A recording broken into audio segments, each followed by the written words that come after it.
Hello, good morning dear students.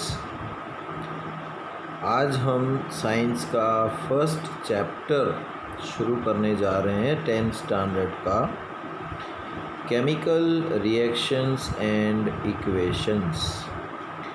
Those student जो इस साल 10th की एग्ज़ाम देंगे उसके लिए रिवीजन होगा, एंड न्यू बैच यानी कि नज़मा, सीमा, राजपाल वाला बैच, ये चैप्टर फिनिश होगा तब तक मैं आपको उससे पहले इस चैप्टर के नोट्स भेज दूँगा।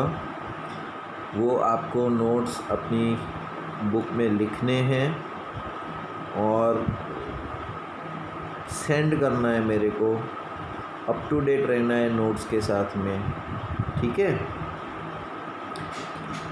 So without wasting a time, let us start our lesson, chemical reactions and equations. Now what is chemical reactions?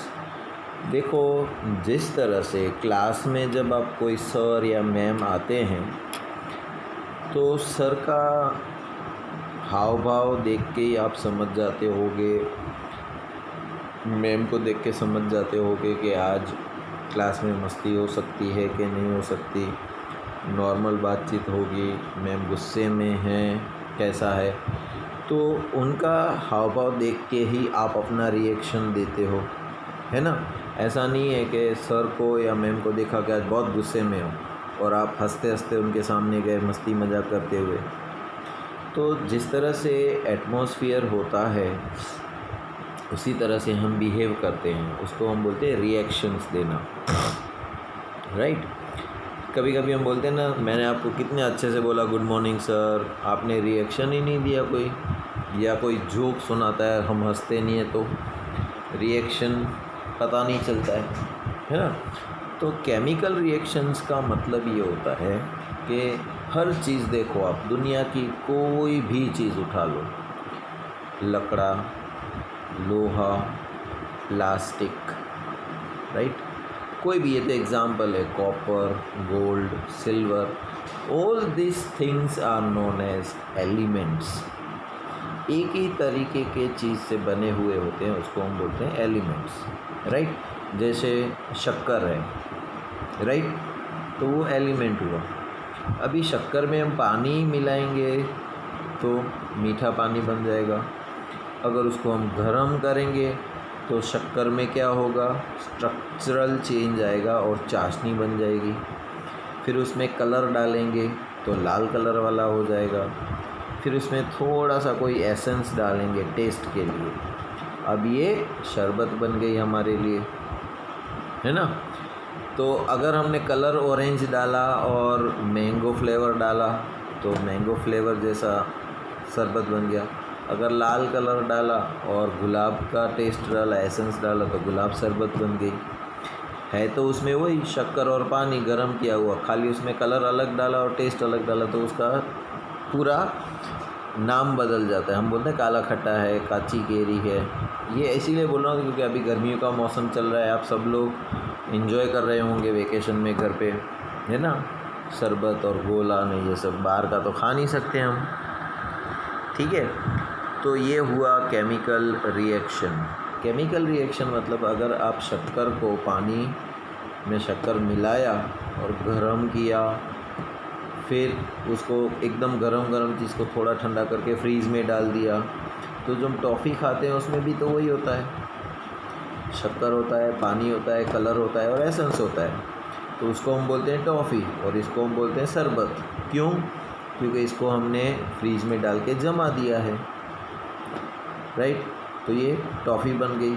अगर वही चीज़ है उसको हम लिक्विड फॉर्म में रखे हैं तो वो शरबत बन गई। अगर पानी नहीं डाला तो सिर्फ चाशनी बन गई। तो किसी भी केमिकल्स, दुनिया में सारी भी चीज़ें हमको जो दिखती हैं वो कोई ना कोई केमिकल से बनी हुई होती है। फिर हमारा ब्लड भी ले लो, एक तरह का केमिकल ही है। हमारे आंसू ले लो, एक तरह का केमिकल ही है। हमारे मुंह में जो लार बनती है वो भी एक तरह का केमिकल ही है, राइट। तो पानी जब हम पीते हैं तो हमारी बॉडी के अंदर, वो उसके अंदर बहुत सारे प्रोसेस होते हैं, राइट। फिर वही पानी जब हम वॉशरूम में थ्रो आउट कर देते हैं, राइट। तो दिस ऑल पसीने में भी बाहर निकलता है, हमारे आंसू में भी पानी बाहर निकलता है। तो ये पानी हमारी बॉडी का ये अलग अलग फॉर्म में निकलता है, तो नाम अलग अलग है। क्यों? क्योंकि हर एक चीज़ के लिए केमिकल रिएक्शन। अभी देखो आँखों में आंसू जो आते, कभी कभी आपको बोलना भी पड़ता है कि ये तो खुशी के आंसू हैं, है ना। तो खुशी के आंसू हैं तो उसका पिंक कलर नहीं होगा, और सैड गुस्से के आंसू होंगे तो उसका कोई ब्लैक कलर नहीं होगा, राइट। वही है, अगर आप दुखी हो जाते हो तो भी आँख में से आंसू आ जाते हैं, और खुशी के मारे भी आँख में से आंसू आ जाते हैं। तो this are all chemical reactions. किसी की चीज़ को देख के आप देखो, अगर आपको किसी ने प्यार से बुलाया, राइट, आपके मान रखा, आपका इज्जत रखा, राइट, तो आपको अच्छा लगता है, आपकी तारीफ़ करता है, तो क्या होता है? Chemical reaction. आपकी किसी ने तारीफ़ की तो अंदर आपको अच्छा फील होने लगता है, तो वो एक केमिकल रिएक्शन ही है। अगर आपके बारे में कोई झूठ बूठ बोल देता है तो आपको गुस्सा आने लगता है, तो वो भी एक केमिकल रिएक्शन है ना। तो this all things are known as chemical reactions. And equation. अभी इक्वेशन का ऐसा है कि जैसे हमारे मैथमेटिकल फार्मूला होते हैं कि 1 + 1 = 2, ये एक मैथमेटिकल इक्वेशन बना। तो उसी तरह जब हम बोलते हैं कि शक्कर प्लस पानी प्लस हीट = चाशनी, शक्कर प्लस पानी plus heat plus colour plus essence, that is शरबत। तो ये एक मैथमेटिकल फॉर्म में जब हम लिखते हैं उसको बोलते हैं इक्वेशन। तो हमें पता लगता है कि क्या क्या ऐड करना है तो क्या बनेगा। देखो 1 + 1 किया तो 2 बना। तो उसी तरह सब्सटेंस अलग अलग लेंगे हम कि गोल्ड प्लस कॉपर दोनों को मिक्स किया तो उसका हम कोई भी ऑर्नामेंट बना सकते हैं। सिर्फ गोल्ड का ऑर्नामेंट नहीं बनेगा, उसके अंदर हमको कॉपर डालना ही पड़ेगा, राइट। फिर कितना कॉपर डाला, राइट, उसके हिसाब से उसका कैरेट्स प्योरिटी पता चलती है। तो this are all things are known as chemical reactions and equations. Consider the following situations of daily life and think what happens when। ये हमारे रोज़मर्रा की ज़िंदगी की एक्टिविटियाँ हैं जिसमें हमें पता चलता है कि क्या है chemical reaction. When milk is left at room temperature during summer। गर्मियों की सीज़न में दूध को फ्रीज में नहीं रखा, ऐसे ही खुले में रख दिया तो क्या हो जाएगा? बिगड़ जाएगा, है ना, ख़राब हो जाएगा, खट्टा हो जाएगा दूध। एन आयरन और तवा और पेन और nail is left exposed to humid atmosphere. बारिश के सीज़न में आपने कई बार नई की नई खिल्ली रख दी होगी, राइट, तो क्या होगा? एटमॉस्फेयर का मॉइस्चर लगने के बाद वो खिल्ली सड़ने शुरू हो जाएगी, रस्ट आ जाएगा उसके ऊपर। Grapes gate fermented. ग्रेप्स को आप फ्रीज में नहीं रखोगे, बाहर ऐसे ही पड़ी रहेगी तो मीठी ग्रेप्स भी फर्मेंट होने लगती है ना। फिर फूड इज़ कुक। जो मम्मी बाज़ार से सब्ज़ियां ले आती है, फिर उसको धोती है, काटती है, तेल डालती है, मसाला डालती है, गरम करती है। अब आप पूछोगे ये क्या है, तो ये तो सब्ज़ी है, पनीर टिक्का मसाला या कोई और भिंडी वाला। तो अलग अलग एलिमेंट्स को कुछ प्रोसेस किया और नई चीज़ बन गई। Food gets digested in our body. हम लोग खाना पेट में डाल देते हैं तो उस खाने के साथ फिर क्या होता है जिसमें से हमको एनर्जी मिलती है, तो मुंह में से सलाइवरी ग्लैंड्स उसमें सलाइवा ऐड कर देते हैं। फिर वो खाना हल्का सा पेस्ट फॉर्म में बन जाता है, फिर वो स्टमक में पहुंचता है, फिर उसके अंदर एसिड, हमारे पेट का जो एसिड होता है, डाइजेस्टिव जूसेस होते हैं, वो सब उसमें मिक्स होते हैं धीरे धीरे, और फिर वो मिक्सर की तरह घूमता है पूरे पेट में और वो अलग अलग कॉन्स्टिट्यूएंट्स निकलते जाते हैं, राइट। फिर हमको जो भी खाने में प्रोटीन होगा, विटामिन होगा, मिनरल्स होगा, सब बॉडी को एनर्जी मिल जाएगी और बाकी का वेस्ट आगे भेज दिया जाएगा। So this are all examples of chemical reactions.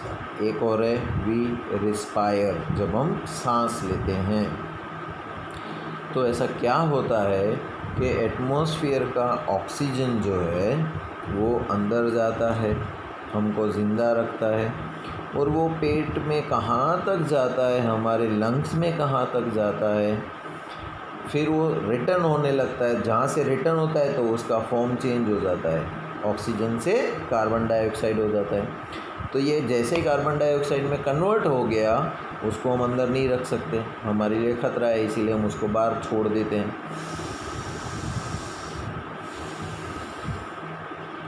तो सांस अंदर गई तो ऑक्सीजन थी, और एक पर्टिकुलर एरिया पे पहुंचने के बाद वो रिटर्न होनी शुरू हो जाती है, तब वो कार्बन डाइऑक्साइड होती है।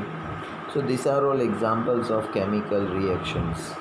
In all the above situations, the nature and the identity of the initial substance have somewhat changed. We have already learned about physical and chemical changes of matter in our previous classes. Whenever a chemical change occurs, we can say that a chemical reaction has taken place.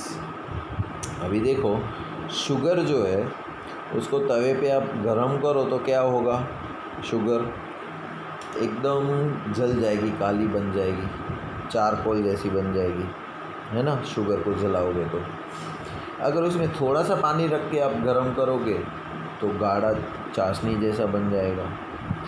तो किया क्या हमने, दोनों में ही heat दी गई, लेकिन एक में हमने पानी की मौजूदगी रखी थी, एक में पानी को मौजूद नहीं रखा था, राइट। तो केमिकल रिएक्शंस, केमिकल चेंज, या तो देखो पहले शुगर थी वो सॉलिड थी, अब जैसे ही हमने पानी डाला तो वो सॉलिड में से डिज़ोल्व होकर लिक्विड फॉर्म में हो गई, राइट। फिर उसको गर्म किया तो थिक हो गई एकदम। एक पानी में आप शुगर को मिक्स करो तो वो पानी एकदम कंसिस्टेंस लिक्विड फॉर्म में ही रहेगा, लेकिन फिर उसी पानी को आप जब गर्म करोगे तो वो सॉल्यूशन पानी जो है वो ठीक गाढ़ा हो जाएगा, मोटा हो जाएगा। चम्मच से ऐसे करोगे तो लार की तरह टपकेगा, ऑयल की तरह, राइट, हनी की तरह। मध कैसा होता है, उसको ऐसे निकालो तो लंबी सी लार बनती है, तो शुगर भी ऐसे ही एक चाशनी जैसी बन जाएगी। सो चेंज आता है तो कोई सब्सटेंस अपना फॉर्म चेंज कर देता है, या तो सॉलिड में से लिक्विड हो गया, लिक्विड में से गैस हो गया, या लिक्विड में से सॉलिड में से डायरेक्टली गैस हो सकता है। तो ये सब चेंज आते हैं उसमें, फिज़िकल चेंज। और दूसरा होता है केमिकल चेंज। केमिकल चेंज मतलब कि पहले जो शुगर थी उसको जलाया हमने, हीट किया, तो वो चारकोल में कन्वर्ट हो गई, है ना, काली पाउडर फॉर्म हो गया उसका। अगर पानी हमने साथ में ऐड किया था तो अलग फॉर्म हो गया। तो या तो केमिकल चेंज आएगा या तो फिज़िकल चेंज आएगा, तब हम बोलते हैं कि ये इसके साथ कोई केमिकल रिएक्शंस हुआ है। देखो कभी आप बीमार पड़ते हो तो डॉक्टर गोली लिख के दे देता है आपको, है ना, तो वो गोली आपको ठीक भी करती है, लेकिन साथ साथ कभी कभी इसमें कोई ऐसे एलिमेंट्स, केमिकल्स होते हैं जो तुम्हारी बॉडी को सूट नहीं आते हैं, रास नहीं आते हैं। तो सर दर्द की गोली खाई थी तुमने तो सर दर्द तो मिट गया, लेकिन फिर आंखें जलने लग गई तुम्हारी, या स्किन के ऊपर गर्मी की वजह से पिंपल्स पड़ गए उसकी वजह से, राइट, या एसिडिटी हो गई पेट में, गोली गर्म लगी हमको, तो सर दुख रहा है तो मिटाने के लिए गोली तो खानी पड़ेगी, लेकिन गोली इतनी गर्म थी कि मुंह में छाले पड़ गए हमें।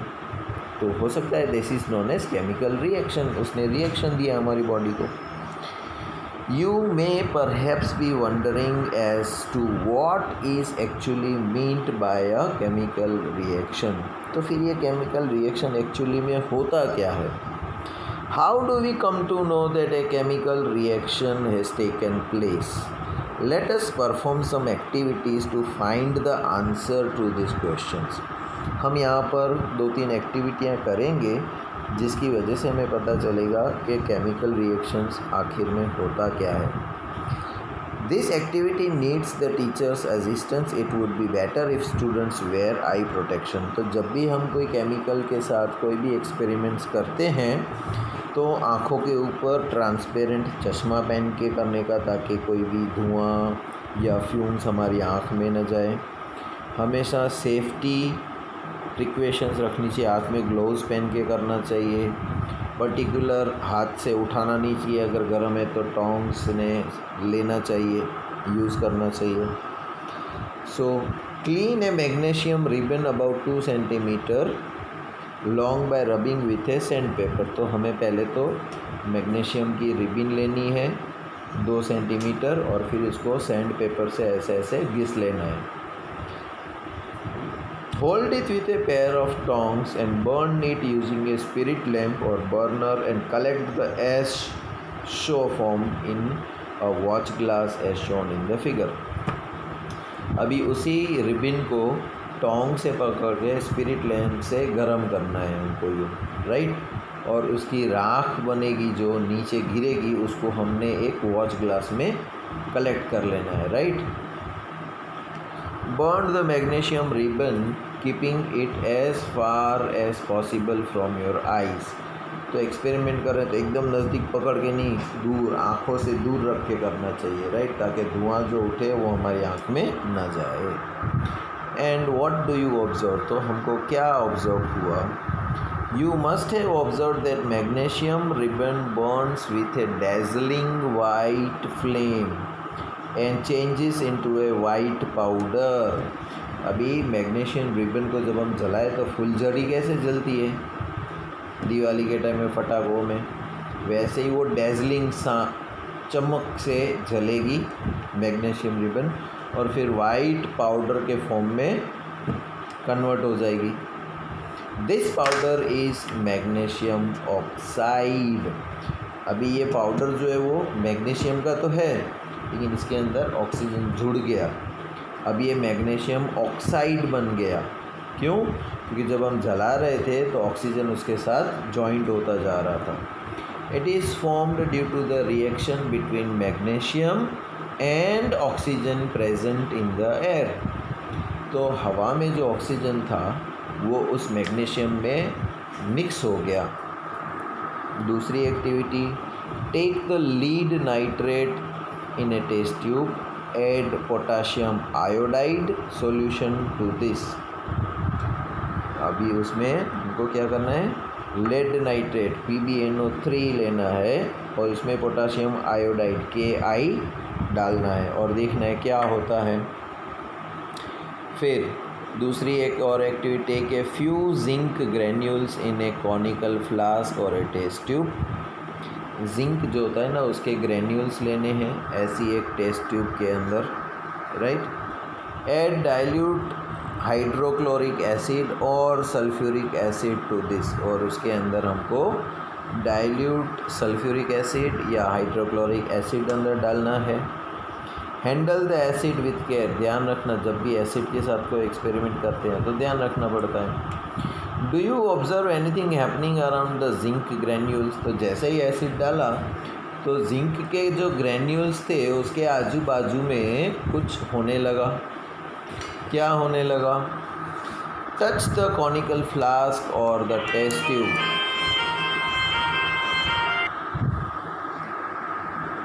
From the above 3 activities we can say that any of the following observations help us to determine whether a chemical reaction has taken place। तो ये 3 एक्टिविटी के बाद हमें इतना पता चलता है कि अगर हमने जो कुछ भी एक्टिविटी ऑब्जर्व की उसमें चेंज इन द स्टेट, या तो सॉलिड में से लिक्विड हो गया, लिक्विड में से गैस हो गया या पाउडर हो गया, कुछ भी हुआ, स्टेट उसका चेंज हुआ। चेंज अगर उसके कलर में आया, इवोल्यूशन ऑफ गैस, या तो गैस बना उसके अंदर से, या उसका टेम्परेचर चेंज हो गया, ठंडा था तो गर्म हो गया या गर्म था तो ठंडा हो गया। ये 4 चेंज आएगी कि उसका फिज़िकल अपीयरेंस चेंज हो जाएगा, कलर चेंज हो जाएगा, उसमें से गैस निकलना शुरू होगा, या फिर उसके टेम्परेचर में चेंज आएगा। As we observe the changes around us, we can say that there is a large variety of chemical reactions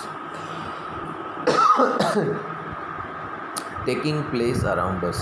We will study about the various types of chemical reactions and their symbolic representation in this chapter. अभी देखो कि हम कब कह सकते हैं कि इसके अंदर केमिकल चेंज आया या केमिकल रिएक्शंस हुआ, कि कलर चेंज होना, स्टेट चेंज होना, गैस निकलना या टेम्परेचर बदलना। ये अगर चार में से कुछ होता है या चारों भी होते हैं तब हम कह सकते हैं कि chemical reactions has taken place. Chemical equations के बारे में हम पढ़ेंगे इस चैप्टर में। अलग अलग किस्म के केमिकल रिएक्शंस होते हैं, राइट, वो आगे चैप्टर में आएगा। Chemical equations activity 1.1 can be described as when a magnesium ribbon is burnt in oxygen, it gets converted to magnesium oxide. This description of a chemical reaction in a sentence form is quite long. So it gets converted to magnesium oxide. This description of a chemical reaction in a sentence form is quite long. It can be written in a shorter form. The simplest way to do this is to write it in the form of a word equation. अभी कैसे मैंने आपको समझाया था maths में कि 1 + 1 = 2 की sign और फिर 2, तो ये मैथमेटिकल सेंटेंस है कि if we add 1 to already existing 1 and when we add the total we will get 2, तो 1 + 1 = 2। ये समझ में आ जाता है कि भाई एक अपने पास था, उसमें एक और ऐड किया, अब दोनों का टोटल मिलाएंगे तो 2 होगा। ये मैथमेटिकल फॉर्म हुआ। अब जब मैग्नीशियम को हम जलाएंगे, right, so magnesium plus oxygen arrow करेंगे, एरो के बाद का जो होता है वो होता है प्रोडक्ट, एरो के लेफ्ट साइड में जो होता है वो होता है रिएक्टेंट्स, ठीक है। Reactants when mix together chemical reactions takes place and product is formed, right. So magnesium और ऑक्सीजन जो है वो रिएक्टेंट्स कहलाते हैं और मैग्नीशियम ऑक्साइड जो बना वो प्रोडक्ट कहलाता है। The substance that undergoes chemical change in a reaction, magnesium and oxygen are reactants. The new substance, magnesium oxide, formed during the reaction is called the product. A word equation shows change of reactants to products through an arrow placed between them. Reactants product में convert हो गए, उसके बीच में एक arrow लगाया है हमने, है ना। The reactants are written on the left hand side of a plus sign with a plus sign. Similarly, products are written on the right hand side with a plus sign between them. अभी देखो यहाँ पर तो एक ही वस्तु बनी magnesium oxide. हो सकता है कि 2 रिएक्टेंट्स ऐड करने के बाद 2 अलग अलग प्रोडक्ट बनते हैं, तो पहला प्रोडक्ट और दूसरे प्रोडक्ट के बीच में प्लस की साइन आ जाएगी, है ना। ऐसा तो नहीं कि सिर्फ एक ही प्रोडक्ट बनता है। The arrowhead points towards the products and shows the direction of the reaction. Writing a chemical equation, अभी केमिकल इक्वेशन लिखने में हमको क्या चीज़ का ध्यान रखना पड़ेगा, उसका एक फॉर्मूला है, उसका एक पैटर्न है, उसको हमको फॉलो करना पड़ेगा। Is there any other shorter way for representing chemical reaction? तो अभी हमने मैग्नीशियम पूरा स्पेलिंग लिखा MAGNESIUM, वो मैग्नीशियम पूरा नहीं लिखने का है, उसका एक सिंबल है मैग्नीशियम का, तो Mg मैग्नीशियम। ऑक्सीजन का सिंबल है O2, तो Mg + O2 will give MgO. If you recall the formula of magnesium, oxygen and magnesium oxide, the above word equation can be written as Mg + O2 MgO.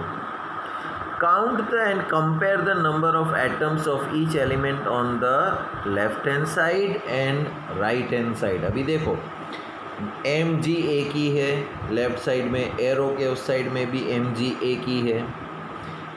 O2 लिखा हुआ है left hand side में, देखो यहाँ पर O2, यहाँ पर O2 है और यहाँ पर तो सिर्फ एक O है, तो हमको पहले इसको बैलेंस करना पड़ेगा, राइट।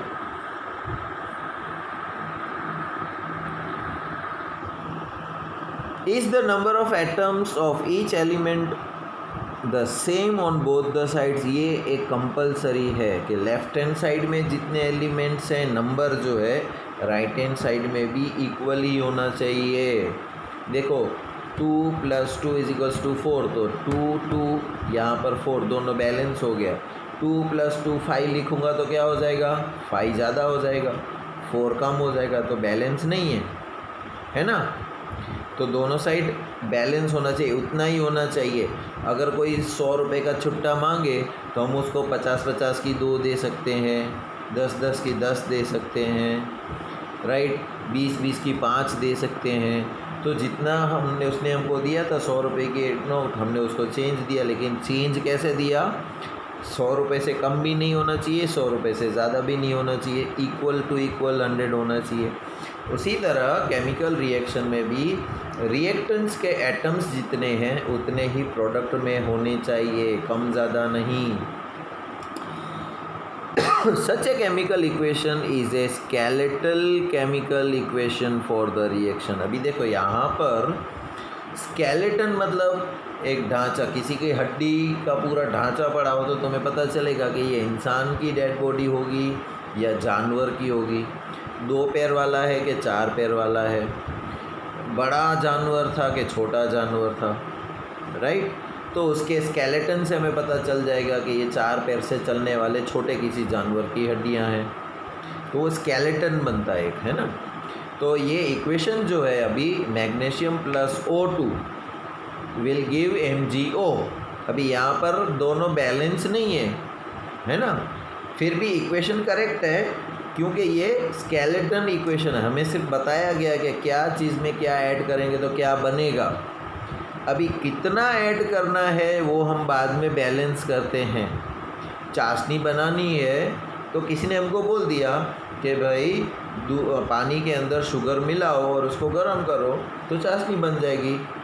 अभी कितना पानी, 1 चम्मच शुगर है और 2 ग्लास पानी है, तो क्या चाशनी बनेगी? नहीं बनेगी। लेकिन ये स्केलेटन सेंटेंस कहलाता है क्या, कि पानी + sugar heat will give solution sugar syrup, right. तो ये हमें एक पता चलता है, लेकिन कितने पानी में कितनी शुगर ऐड करनी परफेक्ट, उसको हम बोलते हैं बैलेंस्ड केमिकल इक्वेशन। और जो बैलेंस नहीं है, सिर्फ हमें पता है कि क्या रिएक्टेंस है और क्या प्रोडक्ट बनता है, तो ऐसा जो इक्वेशन है उसको हम बोलते हैं स्केलेटन इक्वेशन, ठीक है।